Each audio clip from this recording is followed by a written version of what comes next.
Purgatory, map yang kita tunggu-tunggu bersama di match ketiga. Jangan lupa hashtagnya FFIndo bersatu. Berang-berang makan coklat, berangkat pesawatnya dari arah Lambermill menuju ke arah Marble Rocks, di mana kalau kita lihat ternyata beberapa tim sudah turun pada drop poinnya masing-masing. Dari arah Force ternyata ada Force Rider juga yang kemungkinan besar bakalan ketemu dengan DG Esports. Sementara di arah Sentral seperti biasa, Iko masih konsisten terhadap drop poinnya, Baby Imbun. Iya, yang sepertinya tidak ada gangguan ya. Sesnya ngalah banget, tidak turun di area sentral dan akan dikuasai penuh oleh tim yang barusan Buya, Iko Esports. Ini timnya yang kebalik ya. Kalau biasanya ada Buya terbitlah Tusun. Oke. Terbalik. Tusun terbitlah Buya, Iko Esports di bawah senggol dong. Senggol dong, bener, gue setuju banget. Tadi soalnya di match pertama Iko memang pulang duluan ya di posisi ke-12. Makanya dari sini Baby Moon punya satu kata-kata yang luar biasa. Habis Tusun terbitlah Buya. Oke. Ini Baby Moon, kalau misalkan kita lihat di Brasilia, barusan emang terjadi gesekan-gesekan antara IOG Beyond yang kita notice tadi sebagai Raja Granat kayaknya bakalan ketemu dengan Siren GPX. Cuman di sini Siren lebih memilih untuk narik mundur dulu karena memang gak terlalu bagus juga ketika mereka melakukan satu clash di early game, Baby Moon. Ya, pengusiran ya lebih tepatnya, dan bener aja GPX ya sepertinya akan mencoba untuk mengalah aja. Di sini posisinya GPX sudah dapetin satu vehicle dan dia mencoba untuk mengambil satu kompon yang masih ada di area Brasilia juga, dan IOG harusnya masih lenggang. Masih lenggang banget, walaupun tadi gue sangat menyayangkan ya sama Beyond yang what gitu, lu tuh Raja Granat, punya 12 granat. Iya. Tapi memang harus ketemu sama Raja yang lainnya memang susah juga, tapi tadi sudah dijelaskan juga dari posisi, segala posisi yang memang dimungkinkan Beyond harus terkena knockdown, yang apalagi tadi ada satu Jafra juga yang mencoba untuk nge-backup dari Beyond tuh yang cukup terlalu jauh juga. Betul. Jadi masih belum bisa untuk dilakukan reviving, sedangkan ada Dudes yang coba tadi nge-spam granat banget itu. Gue setuju. Tadi gue punya spekulasi kemungkinan besar Iko kan ada di satu kompon, mereka rapet banget ya kan. Gue rasa Iko bakalan diratain oleh Beyond dengan satu atau beberapa grenade-nya. Ternyata enggak. Spekulasi gue dipatahin langsung. Dudes yang ada di satu kompon, dia bener-bener memanfaatkan dengan cukup maksimal. Jujur aja, lemparan demi lemparan grenade-nya itu bener-bener ngebuat seorang Beyond terkena knockdown berulang kali. Ya, meledak banget ya, dan ini dia sang predator kita, Eko Dudes yang sangat tampan sekali dengan 3 kill-nya. Ini apa ya, kayak hi Beyond, welcome. Welcome, ada saingan kamu nih. Oke, berarti ini fotonya nih, The King of Grenade nih. The King of Grenade nih. Saingan, ini kayak gimana ya, predatornya kira-kira ini bakalan berganti kah? Atau mungkin predatornya bakalan berganti menjadi The King of Grenade mungkin? Iya, apakah akan tergusurkan lagi sang sang The Master kita untuk hari ini? Karena kalau gue rasa nih memungkinkan banget sih dari Free Fire Indonesian Master adanya perubahan-perubahan champion, mungkin perubahan dari Predator juga. Betul. Kita masih belum tahu juga karena kita masih punya banyak match juga untuk hari ini. Betul.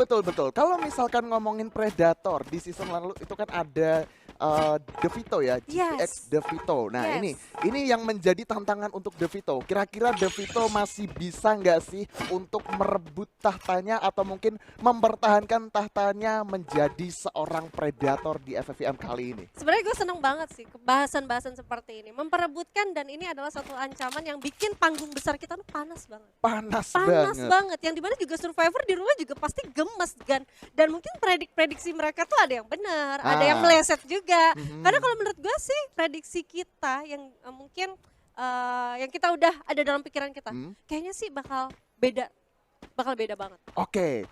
Emang apa ya, kalau misalkan dibilang beda, gue ngomongin juga beda. Tapi ini ingat, masih 2 match dan sekarang masih baru masuk di match ketiga ya kan. Jadi perjalanan untuk para survivor ataupun The Master masih panjang banget, jadi gak masalah.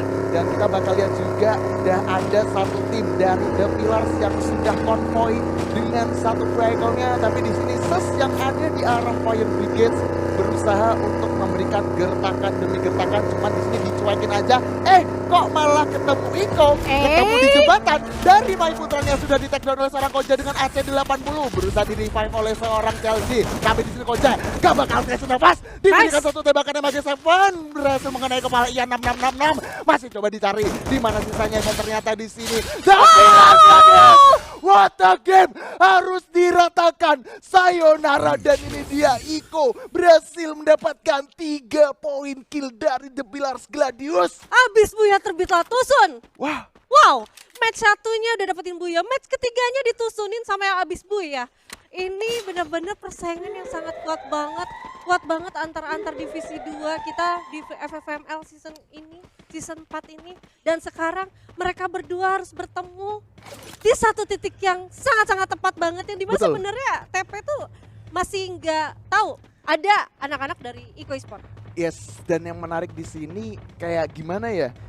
Itu 2 tim yang ketemu, The Pillars dan juga Iko. Itu mereka di 2 match sebelumnya sama-sama dapetin Buya. Itu, jadi Buya ketemu Buya, harus ada yang ditusunkan. Dan kayak gue rasa dari The Pillars Gladius tuh kayak gimana ya, bisa dibilang dari mereka juga gak expect kalau misalkan di jembatan udah ditungguin dari Iko. Setuju banget dengan adanya satu suara vehicle yang mungkin masih bisa untuk di-track sama teman-teman Iko dan berhasil untuk ditumbangkan begitu aja. Tapi kita bakal bergeser dulu, Bang Arman. Oke, ini dia pertarungannya masih berlanjut, di mana dari GPX bakalan ketemu dengan DG. Fori udah bersiap dengan satu shotgun geber, coba digeber dari Kap, dapetin Justin. Masih ada 2 orang yang tersisa, tapi sepertinya di sini Siren GPX bakalan lari untuk mengamankan posisinya karena dia sudah tinggal 2 player lagi. Tapi dari DG masih belum menyerah, masih coba dikejar, harus berhati-hati juga karena di sini Danger saja memegang nyawa. Tapi di situ dari Siren GPX masih coba bertahan di balik satu komplek bebatuan, sangat sulit banget. Tapi kalau misalkan dilihat-lihat di lain sisi juga ada pertarungan yang gak kalah seru, Kiba dan juga Onyx Olympus. Ternyata di sini NXL ketemu sama Onyx. Wah, tapi nggak masalah karena kalau misalkan kita balik lagi ke Siren, dari GPX ini ketika mereka tinggal 2 orang, mereka masih bisa survive. Ya masih bisa cabut aja, untungnya nggak kerender ya sama satu aim yang dari AC18 seorang Fori. Dan dengan adanya patahan-patahan yang cukup luas tadi, bisa menghilangkan jejak teman-teman dari GPX. Dan GPX berhasil untuk survive harusnya, walaupun mereka harus terpaksa back off dan harus kehilangan 2 personilnya untuk di awal ini. Dan kali ini kalau kita bisa mention juga NXL Liga Game yang tadi cukup barbar untuk di match sebelumnya, yang dia pakai launchpad ngeras ke arah teman-teman dari Alphaing, ngeratain begitu aja, walaupun sebenarnya tadi dia lompat cuy, dan gue rasa mungkin dari teman-teman yang bisa numbangin anak-anak yang NXL karena ada jedanya, tapi ternyata itu berbalik. Dan kali ini anak-anak Onyx Olympus berhasil untuk di take down 1 orang, yaitu Tayo-nya harus diculik oleh teman-teman NXL Liga Game. Dan gue rasa ini satu pilihan yang cukup oke juga dari Onyx Olympus, coba untuk defend aja. Yes, betul banget. Onyx Olympus ketika dia sudah terculik satu rosternya, dia nggak mau kemana-mana dulu karena mereka sadar juga di depan mereka itu masih ada NXL Liga Game yang masih siap memantau mereka.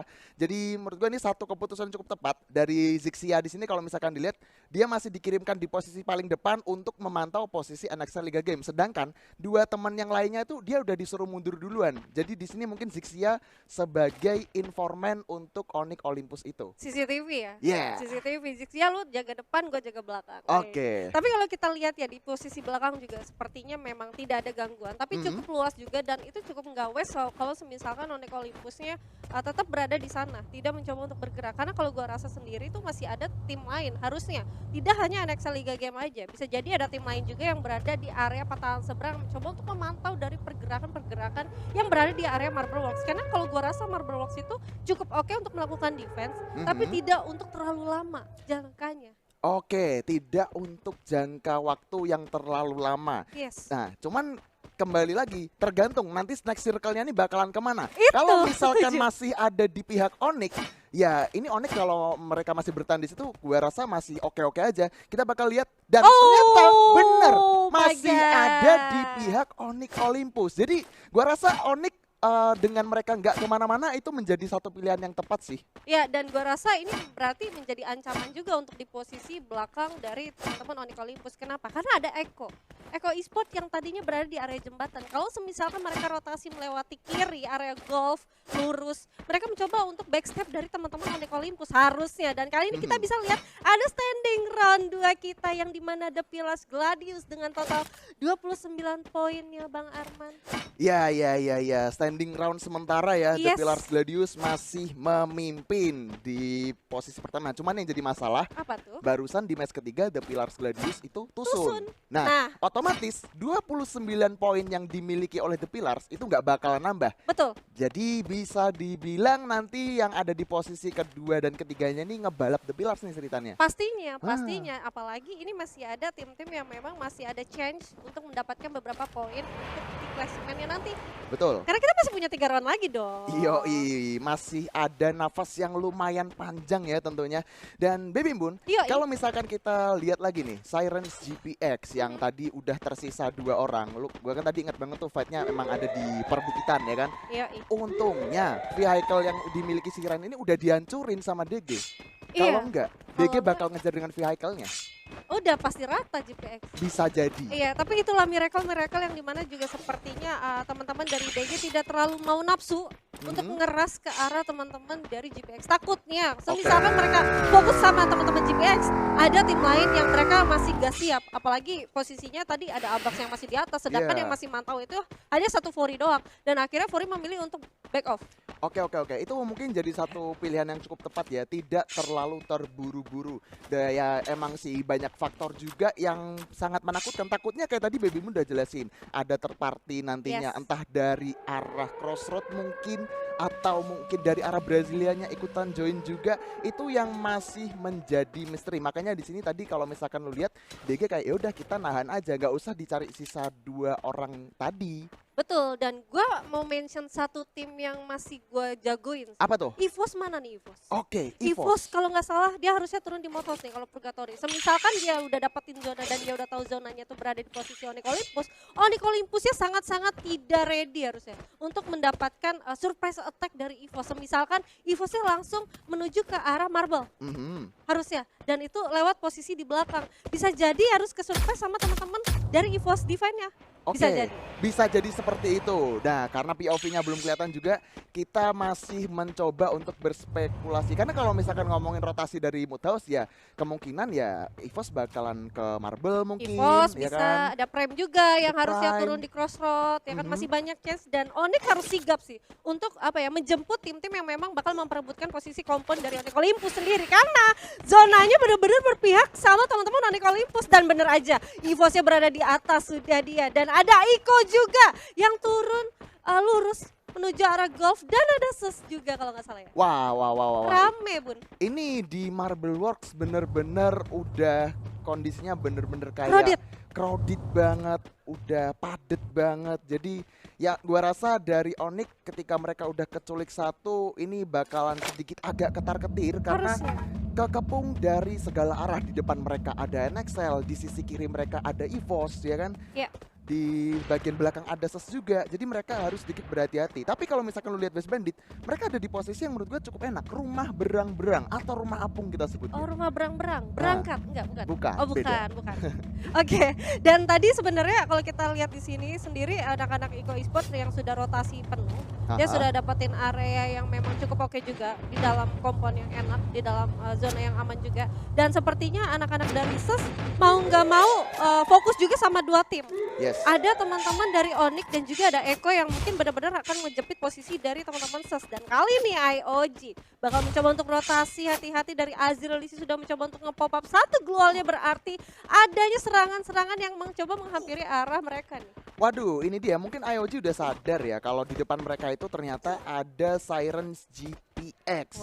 Makanya di pop up global. Cuman di sini Sirens GPX langsung coba ngeflank melawan pedihnya zona juga, dan tim-tim lain pun juga berusaha untuk masuk zona. Dimana kalau kita lihat First Rider kayaknya bakalan ketemu dengan Sus atau mungkin Onyx Olympus. Perangnya udah pecah di mana-mana.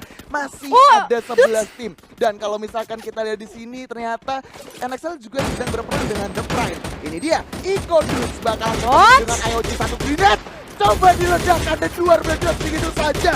Masih dapetin satu, sang Raja Grenadion juga harus ditumbangkan. Masih ada sisa, masih coba dicari oleh Iko. Tapi sepertinya zona sudah tidak berpihak kepada Iko, makanya mereka harus segera masuk ke dalam zona yang lumayan udah sakit juga. Sementara di lain sisi udah ada pertarungan antara Onyx dan juga First Rider. Di kiri ada Sus, 3 tim yang saling menumpuk. Dari Zixia dapatin seorang knockdown dengan satu Bareta ataupun AWP-nya. Sementara Island of God harus dipulangkan juga di posisi ke-11. Masih ada 10 tim, Onyx Garenya ke knockdown, masih coba di backup oleh seorang Zixia. Tapi sayangnya ada satu grenade dari seorang Lozi yang berhasil connect kedua orang sekaligus. Menyisakan satu orang Liza. Dan akhirnya Onyx Olympus juga pulang di posisi ke-10. 9 tim tersisa. First Rider harus hati-hati karena di depan mereka masih ada Sus Alpha Inc. Beberapa duel coba di pop up dan sekarang intensitas pertarungannya menjadi pelan lagi. Oke, dan kalau gue nggak salah lihat tadi tuh masih ada 11 tim dengan posisi zona keempat. Rame banget dan tadi ini benar-benar feel pahit banget untuk IOG. Kenapa? Karena sang granat, sang rajanya harus ditumbangkan lagi-lagi oleh Dudes. 2 kali, tapi harus tersteal kill sama anak-anak West Bandit. Dan akhirnya IOG harus di posisi ke-11, sayang banget. Dan kali ini kita bakal berfokus di mana teman-teman dari EVOS Divine. Ada Mr. 05 mencoba untuk melemparkan satu granat ke arah NXL, tapi masih belum mendapatkan beberapa damage kali ini Bang Arman. Waduh, ini dia situasi yang sudah mulai crowded. EVOS bakalan berhadapan dengan NXL. Dan juga satu tim lagi dari arah kiri tentunya. Dudes dapetin satu orang dengan pelontarnya. Masih bersabar karena di sini EVOS sadar. Di depan mereka dan di kanan mereka ada satu tim yang berbeda. Jar dengan satu AC80 bersiap menembak Abak dan ternyata Abak masih bisa front gaming. DG Mande harus dipulangkan juga, ternyata harus tereliminasi. 10 VG terkenok, masih ada Jar dan juga Kiba bersiap dengan AC80 coba ditembak. Krono coba di pop up tapi sepertinya udah gak ada pertahanan lagi. Masih ada Pohon dari arah belakang, Ombak di take down, masih coba diculik dan ternyata Siren GPS harus dipulangkan di posisi ke-8. Masih ada 7 tim yang bakal coba dibombardir dengan beberapa tembakan. Iko Esports harus tumbang juga di posisi ke-7. DG Esports pulang di posisi ke-6, menyisakan 5 tim lagi yang tersisa. EVOS masih bersiap maju ke arah depan dengan lemparan dari Mr. 05. 2012 terkena satu, masih coba dikejar. Satu orang lagi coba bersabar. 05 dengan satu double factornya masih bersiap coba di-grenade. Sekali lagi dipulangi juga di posisi ke-5 Baby Moon. Yes, sekali ini EVOS Divine melihatkan potensi-potensi buyanya untuk di run ketiga Kak. Kalau di sini kita bisa lihat ya. Dari EVOS Divine sendiri itu sudah dapatin posisi zona enak juga. Dan tadi sudah melihatkan beberapa poin kill yang sudah dibungkus juga sama anak-anak dari EVOS Divine. Dan kali ini kita melihat 3 tim, 11 orang Bang Arman. Yang dimana dari Sus sendiri sudah mengantongi 7 poin killnya. Waduh, ini dia EVOS masih bertahan di top 3. Apakah ini bakalan menjadi buya untuk EVOS Divine? Mr. Zero 5-nya terknockdown, tapi West Bandit juga dipulangin di posisi ketiga. Masih ada 2 tim, EVOS atau Sus Alpha Inc yang bakalan takes the buya. Karena kedua tim sekarang saling nge-hold satu sama lain sambil menunggu momentum zona bakal menyusut. Diberikan tembakan demi tembakan sakit banget. Dapetin satu takedown dari Mr. Sam tertinnya. Masih coba dicari, diputerin, di revive dulu. Satunya coba dimasak, coba dilemparkan. Bakalan kena atau enggak? Sus benar-benar kejepit banget posisinya. Yoi, dan kali ini sepertinya Street bakal mencoba untuk ngeras, itu dia. MP sudah dibunyikan oleh Street dan kali ini masih belum mendapatkan satu knockdownnya. Dan posisinya benar-benar terhalang oleh tembok. Kuat-kuatan medkit. Siapakah yang akan memenangkan? Siapakah yang paling banyak medkit? Dan kali ini Street mempunyai 9 medkit. Bakal mencoba untuk menggulung Kak. Kita bakal lihat di sini. Zonanya gak enak banget. Zonanya harus ke posisi EVOS. Dan kali ini Sus yang gak bisa masuk ke dalam zona masih mencoba untuk survive. Jojo harus terknockdown Bang Arman. Wow, this is Buya for EVOS Divine. Wow, dinding luar biasa banget dinding. Dinding menjadi saksi.